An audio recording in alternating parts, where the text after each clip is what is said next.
everybody, it's Aunt Jessica. And guess what? Yes, I'm back from my surgery. It's been about 9 days. Really quick before we get into the sports topics, I will go over what I did. If you guys want to check it out online, you can see the kind of things that goes into it. I'll just touch on the 4 things that I had done. It's 7 hours on the table. I did what we call a cranial shave, a bilateral eye lift, a corner lift, and this one I can't really say right, but it's called a eye bioplasty, I believe, where basically they just take the excess skin off the upper eyelid, so it tightens that up. Basically, your Aunt Jessica is rolling back the clock. So it didn't feminize as much as I wanted to. I was more fighting with the age factor with my face, but I know I'm far away from the camera. I'm in my new studio, so this is good. But yeah, my forehead is much flatter. My eyes are open, and I don't have to look tired anymore, which honestly, that was the biggest thing for me. Was I was told that by certain people that I look tired all the time. And I felt like I looked tired all the time. So that was legitimate. That's really how I felt. And, droopy eyes, that happens. It's father time. You can't get rid of it. So I just am so happy, you guys. I'm back. Like, I was actually back to work.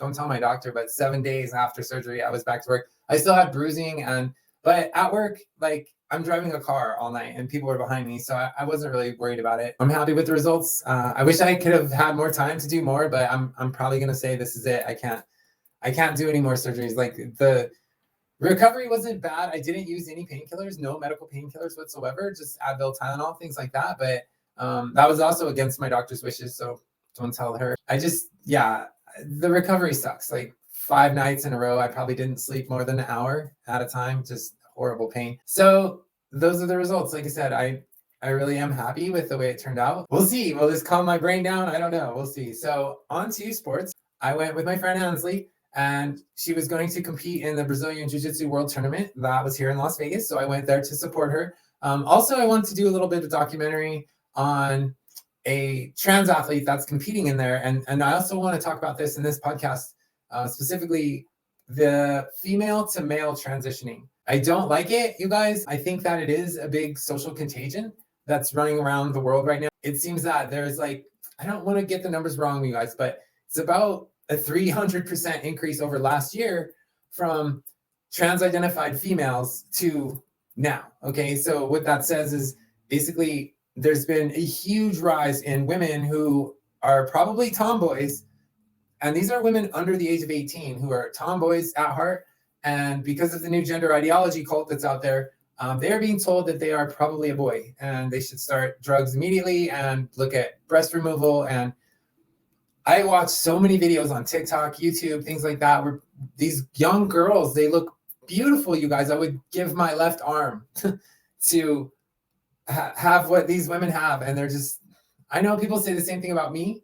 Like, there's girls that would kill to have my body structure, my muscles, whatever. Being a boy, they just want to be a man because of the patriarchy. But I don't genuinely believe that these women really are men, you guys. It's heartbreaking in the same way that it is watching males take over women's sports. It's just, it kills me. And I wanted to talk about it because I do think there's too many women transitioning to men. And I'm not being a gatekeeper when I say this. I'm telling you guys, it's definitely a social contagion. And anybody who wants to argue with me, I'm more than happy to debate you on it. I don't believe that there is this much increase in women that were born in the wrong body. There's more to it than just actually being trans. So I did this video at the Brazilian Jiu-Jitsu World Tournament, and it kind of explains a little bit of what's going on here. So I'm at the Brazilian Jiu-Jitsu World Championships here in Las Vegas.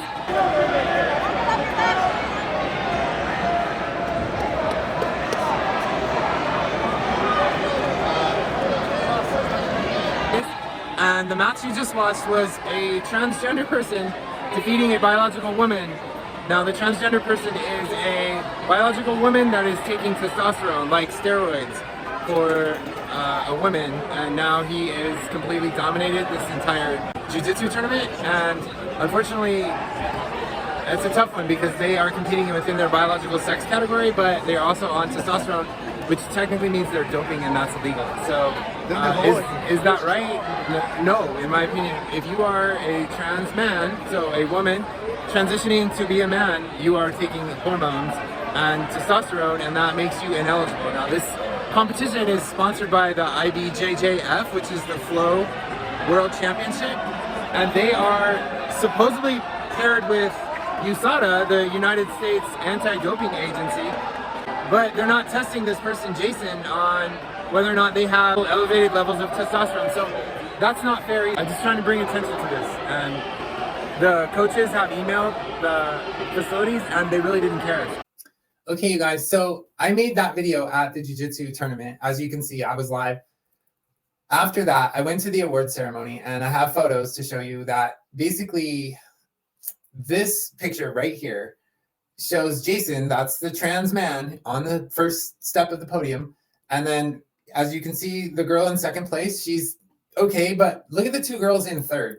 Now, jiu-jitsu, they don't have third place. You tie for third, basically. They're not happy. I was there filming that, and that's the podium. So after the podium celebration, Jason, who is a biological female competing in the women's division, like he was supposed to, I guess, but my concern is that Jason is on testosterone to become a man. I mean, that's what being transgender is. You want to do anything and everything, surgeries, medication, drugs, like all that to make yourself appear more like the opposite sex or the sex that you want to be. And then so after the podium celebration, Jason got off stage. I was trying to maybe talk to him to see if he wanted to talk to me. And instead, his mom approached me. So I had an interesting conversation with her. I asked her if she wanted me to record it, if she would let me record. She said no, she didn't want to be on film. And I respect that. I respect her privacy. I think that they are getting a lot of backlash for this, but I'm not 100% on that. But she overheard me talking on my monologue, on my video, and she came to me and she's like, look, I really want to have a conversation with you. And I want you to know that Jason is very adamant that he is not taking any hormones. And there's no hormone replacement therapy that he's taking. And I said, okay, well, because every athlete that I've interviewed that's faced Jason has lost in under a minute and 15 seconds. I have other videos I can show you, and I'll post them up here. And let's look at this video. And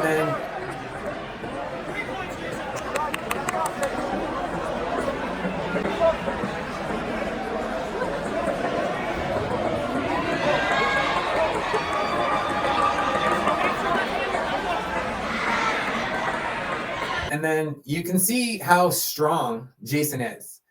Jason has overpowered all five. He competed against 5 different women this day, and only one match of the 5 went more than, say, like 4 minutes.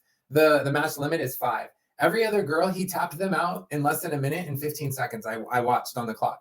There was only one girl who lasted almost 4 minutes, and a lot of these girls were, BJJ stout. They were, not, I don't want to say thick, but they were athletic, and he was ragdolling them, you guys. So it was frustrating for me to just sit there, but I listened to what his mom had to tell me. And if you notice, I do not misgender Jason. Like, Jason has come out as trans. He competes in the women's division, but he is a biological woman, but he competes under his new name, Jason. So it's kind of hard to misgender somebody as long as they're going by their, new name. And I respect their pronouns and stuff like that. I'm not a monster like some of the liberals think I am. I just think that I wish his mom would have been more honest with me, and maybe he is, maybe he's not. I don't believe it, to be honest with you, but I'm able to say this with a clear conscience. Like, the power he was showing on the mat looked to me like he's been on some testosterone for a few years. He is 21 years old, and I can tell you firsthand what testosterone can do to a body. I recently had to take a break from taking my estrogen and my testosterone blocking pills for my surgery and my recovery. And oh my gosh, like the 2 weeks I spent on with my body generating testosterone again was like, I had crazy energy and my stupid man shoulders came back, and like it comes back like that. Testosterone is a powerful drug, you guys, which also kind of, I know I'm kind of jumping around on this, but it also reminds me, I don't think their doctors are really, really sitting down and explaining to these girls what the testosterone is going to do to their body. Like, it is going to forever change their voice, forever. It never comes back. Now, the voice thing, I guarantee that's 100%. These following items are not guaranteed, but there are a lot of scientific studies that show this is true. 1, testosterone will increase atrophy in the female uterus, and you will be barren. You will absolutely almost have to get a hysterectomy as a woman. That's scary. You're forced into a hysterectomy just because you took some drugs. Now, a lot of these girls, that's the problem, is they say at 15, 16, 17, 18, yeah, give me the testosterone. I want arms, I want strength, and then I want my man chest, and I want my facial hair, and they'll get it. And the facial hair doesn't stop growing either. Once the testosterone puts facial hair in a girl, it's forever. They're waxing, shaving, just like a guy would. So that's important, you guys. And I don't think these girls understand when they take that leap into the world of testosterone, what it's going to do to their body. The problem is once they reach 28, 30, the natural internal motherhood, I think, starts to take over. And we're seeing this in a lot of like mid-20s trans men who are like, oh man, I kind of wish I could have a kid right now. And I want to have that child myself. Like, I don't want to pay a surrogate and I don't want to adopt. So guess what? You've put testosterone in your body for 5 years. You're done. You're never having kids like on your own. You'll adopt. You can maybe create an egg and put that in a surrogate, but that's it. It's over. And you guys, it breaks my heart watching all these young girls just cut their boobs off, take testosterone, start shaving. And I mean, yes, there are successful cases out there. I'm not trying to be the evil gatekeeper that everybody accuses me of on Twitter, but it's just the underage transitioning needs to stop. Like, it's ridiculous. And what's back to the Brazilian Jiu-Jitsu thing, Jason's 21. Is he gonna want to be having kids when he reaches 30? I don't know. We'll see. And if he's on testosterone, that ain't happening. I didn't see a lot of facial hair. I didn't get to talk to him, but I can tell you, like I said, every girl that I interviewed after they faced Jason was like, yeah, he's really strong. Like, I haven't felt that since I wrestled with a guy in the gym. So for his mom to tell me that he's very adamant that people know he's not taking hormone replacement therapy, it seemed kind of like, ooh, is he really? Is he not? I don't know. So that remains to be seen. I don't know. The BJJ that I was talking about, the No-Gi Jiu-Jitsu Championships, they are partnered with USADA, the United States Anti-Doping Agency, and they say that they are testing their athletes, but are they testing for elevated testosterone levels in a woman who's transitioning to a boy, and how do they know what level that boy should be at? It's like it's all one big group now, because I don't think that we should be allowing, obviously, boys like me who are on hormone replacement therapy to be competing against women. Y'all know my stance on that. So why should we let biological women take hormones that would give them a performance advantage? That's a very touchy subject, you guys. And then one more thing that I want to talk about too. So this is a biological boy transitioned to a girl. So she is at the University of Washington playing volleyball, and she is on record now the first biological male to take a scholarship from a college as a woman. So it's kind of groundbreaking on that forefront, which I'm sure a lot of the trans activists are just geeked about this person as we go along. And now we are finding out that Washington has received a lot of pushback on this. So allegedly, the University of Washington has rescinded their scholarship offer to this person. Is that sad? Does it suck? Yeah, you bet. It does suck for them. But I've been arguing with a lot of people lately too about the younger generation transitioning, and I'm not okay with it, but it's not my biggest fight. Like, my biggest fight is to keep the sports fair. My second biggest fight would be prisons, and then safe spaces like rape shelters, stuff like that. My third fight would be stop transitioning kids under the age of 18, 19, maybe even 26. I've talked about that before. So I don't think people really know what they want to be in life until they get past the teenage years. Teenage years are a mess. Like, I had fun as a teenager. Do I regret not transitioning at 19? Notice I said 19, and that's honest. That's honestly how I feel. I wouldn't have wanted to miss out on my childhood, having surgeries, being on hormones, like worried about my doctors and endocrinologist visits, and just be a kid. Like I said, a big fight of mine is to keep these kids off the drugs and out of the doctor's offices.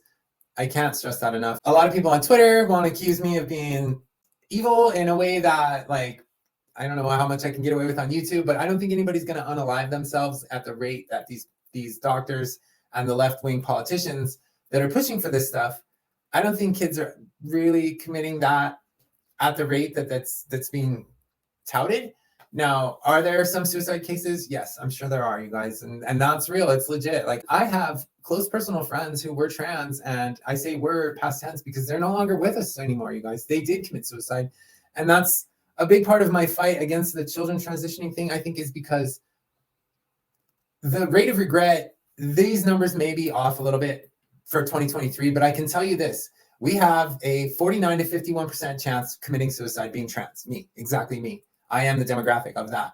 Doesn't matter what age. We start out, the minute we have this gender dysphoria diagnosis, we are at a 49% increased chance of committing suicide.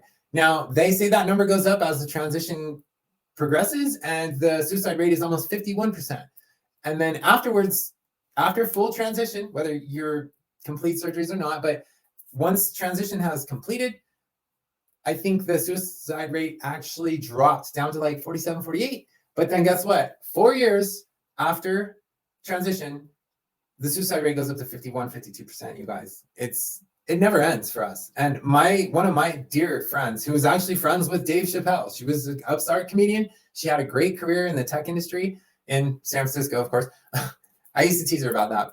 But my friend Daphne, she did unalive herself. And it was, the media spun it because of bullying, and the liberal trans, progressive trans crowd was coming after her, calling her a transphobe and a bigot for pairing with Dave Chappelle, who has some trans jokes, which I think are amazingly funny. And I'm trans all my life, you guys. Like, they don't bother me. I think they're hilarious. He actually brings Daphne into one of his sets, not physically, but he had Daphne opening for him on some platforms. But anyway, back to Daphne. She was a successful IT tech person. She was an author. She wrote, she had poetry, she did comedy. And I know the real reason that she took her life. I'm not willing to disclose that because that's not what I'm here to do. But I'm telling you, and so the reason I'm bringing this up is because these doctors are telling parents, do you want a dead son or a living daughter, or vice versa? And that's not right. And here's why, you guys. Fully transitioned person still has a 51% chance of committing suicide. It's heartbreaking. And I don't like seeing that. It's hard to talk about. Sorry, being about my friend Daphne. So she was great. She was a really good person, and I miss her a lot, actually. But anyway, so that's why I fight to save the kids and keep them away from the doctors and the woke parents, or the parents. Maybe they are at fault at first, but they need to realize there's more to life than transitioning your kid. Let them grow up, let them be adults, let them find themselves a little bit later in life once their body has matured. I mean, there's so many things to talk about with the child transitioning things. Like I've mentioned in the past, Brianna Ivy and Chloe Cole. If you watch Blair White, she does a reaction to the Chloe Cole whole nightmare that is Chloe Cole's life. That's on television for everyone to see, and it's really sad, you guys. But I hate to end on a downer note. I don't want to keep this video going forever, and I wanted to share these thoughts with you about transitioning both directions, women to men and men to women. Like, we've got a mess, you know. The new society has just gotten out of control, and I don't know when it's going to stop. We'll see. So I want to thank you guys for tuning in. I'm back, so I'll hopefully get some more videos coming out here soon. I love you guys. Bye.